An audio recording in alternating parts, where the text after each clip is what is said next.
demonstrates a robust partnership between Kenya and the United States and is a fitting tribute to 60 years of diplomatic ties that we are celebrating as Kenya and the United States.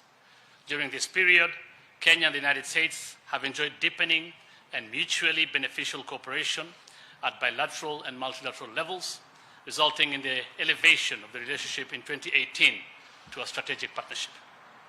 The strategic partnership establishes a structure for continued interstate Kenya-US bilateral strategic dialogue anchored on 5 main themes, and I'll read them. 1, economic prosperity through trade and investment. 2, defense cooperation. 3, democracy, governance, and civilian security. 4, multilateral and regional issues. And 5, health cooperation. It is in this context of pursuing tangible outcomes in each of these critical result areas that accelerated cooperation has led to the gracious invitation of President Ruto by his counterpart, President Joe Biden of the United States of America. The visit is themed Partnership for Prosperity and aims to bolster shared commitments to economic growth, democratic values, peace and security, and reflects the strategic importance of Kenya to the US as a leading regional anchor and the main commercial gateway to Eastern Africa.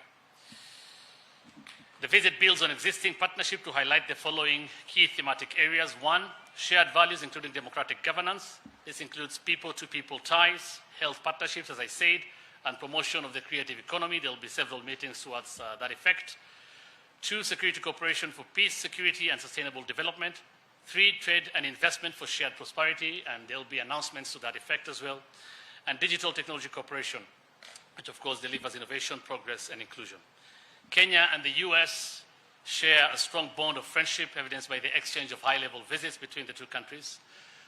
Since December 2022, Kenya and the US have enhanced bilateral and multilateral engagements through our participation in the US-Africa Summit, the 3rd bilateral strategic dialogue in April 2023, the National Prayer Breakfast in February 2024, and roadshows in Chicago and New York, among others, late last year. Following the roadshows, there has been an increase in investments by US tech companies in Kenya, and we'll see more, of course, as we head to the state visit, or as the President heads to the state visit. This include the companies, that is Microsoft, Google, Cisco, IBM, Kiosk, and Sun Culture, among others. I'll now go to the itinerary. Starting tomorrow in Atlanta, Georgia, President Ruto's visit will commence there. He'll visit the Carter Presidential Library and Museum to emphasize the two countries' shared commitment to governance, democratic values, and anti-corruption efforts. His remarks there will underline the importance of democracies working collaboratively to tackle global challenges. The President will then visit Ebenezer Baptist Church to pay homage to the civil rights struggle and emphasize how religion can be a force for good. This visit will underscore the respect for historical struggles for equality and justice. The 3rd area of engagement tomorrow, that is on Monday 20th, in Atlanta, Georgia, will focus on the US-Kenya Health Partnership at the Center for Disease Control, CDC headquarters. Among key announcements will include the new CDC-KEMRI partnership, and more details, of course, will be shared to that effect. The President and the First Lady will then be hosted by Kenya's strong diaspora in Atlanta, of course, with focus on the diaspora as a force multiplier in national transformation, as envisioned in the bottom-up economic transformation agenda. On Tuesday, still in Atlanta, Georgia, the President commences his 2nd day at Spelman College, where he will discuss the critical role of higher education, particularly science and technology, in enhancing Kenya's human capital development, which is critical to attracting investment that solidify Kenya as an appealing destination for tech jobs for both present and future needs. At Tyler Perry Studios, which he will also visit, President Ruto will explore opportunities within the creative economy, highlighting it as a potential job creator and an area of robust partnership between Kenya and the United States. The President will then shift attention to trade and investment with a visit to Coca-Cola, where new investment partnerships will be announced. He will also then launch Vivo's inaugural store in America. That's a leading Kenyan retail fashion enterprise, showcasing the power of Kenyan women entrepreneurs. Mayor Andre Dickens of Atlanta and the Atlanta CEO's Council will then host the President, who will seek to position Kenya as an important regional manufacturing hub. After that, the President and the First Lady will travel to Washington, D.C. on Wednesday, May 22nd, arriving at Andrews Air Force Base, where they will be officially received with full ceremonial state honors. The President will have extensive engagements at the Hill, where he'll meet a bipartisan congressional delegation under the chairmanship of the Speaker of the House, meet with the Black Congressional Caucus, and hold discussions with the bipartisan caucus of the Senate, led by Senator Schumer, who's the majority leader there, and Senator McConnell, minority leader. In his meetings at the Hill, the President will apprise the legislators on the challenges faced by democracies on the continent and the urgent need for America's tangible and practical engagement with the continent. He will brief the legislators on the dual crisis of climate change and conflicts in the region and Kenya's leadership in dealing with these challenges. In urging Congress to be cognizant of the need for African goods to continue accessing the US markets on preferential basis, the President will implore Congress to extend the Africa Growth and Opportunities Act, better known as AGOA. On Thursday, which is the main day of the President's state visit to the United States, the President and the First Lady will lay a wreath at Arlington National Cemetery to honor the sacrifices of American soldiers as well as historic figures such as Thurgood Marshall and John F. Kennedy, who have had profound impacts on the history of Kenya. He will hold the main bilateral meetings with his host, President Biden, and delve deeper into Kenya-US economic, health, and security partnership, and discuss regional developments on the continent, highlighting the fragilities and opportunities on the continent. Multilateral issues will equally feature in the talks, including the Multilateral Development Bank's reforms and Security Council reform of the UN to enable the world cope with the evolving polycrisis of climate, debt, pandemics, and a multitude of security threats. The two leaders will then hold a joint press briefing at the White House after their bilateral talks. President Ruto will thereafter deliver a keynote speech on shared climate solutions at the Smithsonian, discussing global environmental challenges and collaborative efforts to address them. This is what he has been doing, of course, as you know, for the last one and a half years as a champion of climate change and the best way to mitigate climate change. So, as a champion of climate action, of course, he's also still the chair of KAHOSK. The day concludes with a state dinner on Thursday at the White House celebrating the enduring friendship between Kenya and the United States. Finally, on Friday, May 24th, the visit concludes with strategic engagements focusing on trade, investment, and digital cooperation. That includes a breakfast at the US Chamber of Commerce, where President Ruto will make the case for Kenya as a prime destination for US investments.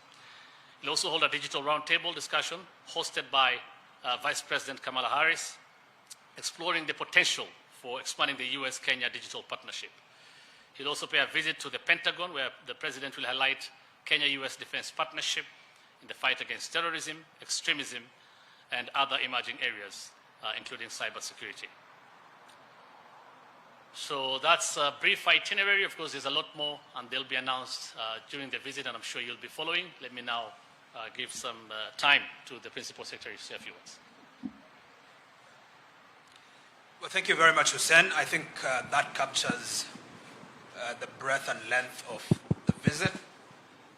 I think really what is important is that this state visit signifies a deepening in the relationship between the United States and Kenya, and the areas of partnership, particularly in the peace and security area, will be one of the major areas of focus.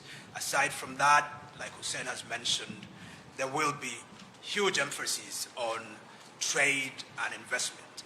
And in particular in the area of trade, as you know, the AGOA framework that has facilitated commodities from the continent to access US market quota-free and on preferential terms is lapsing next year.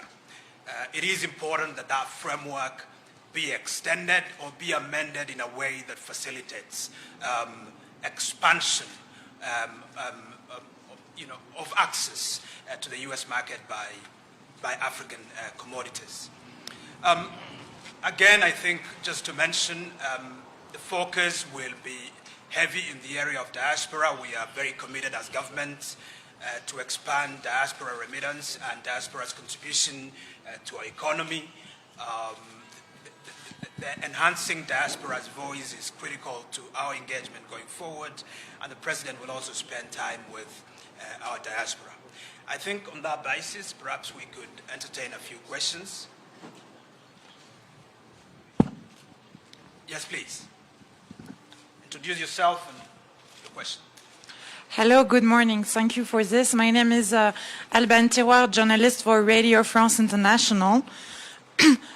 Could you please tell us when the Kenyan policemen will be deployed to Haiti, if it's expected next week? And also, some of our sources in Haiti told us that President Ruto might make a stop in Port-au-Prince. Is this confirmed or not? Well, as you know, the United Nations Security Council voted to establish the multinational security support mission to Haiti in November of last year. That resolution of the UN Security Council, it's called Resolution 2699, furthermore mandated Kenya to lead that mission.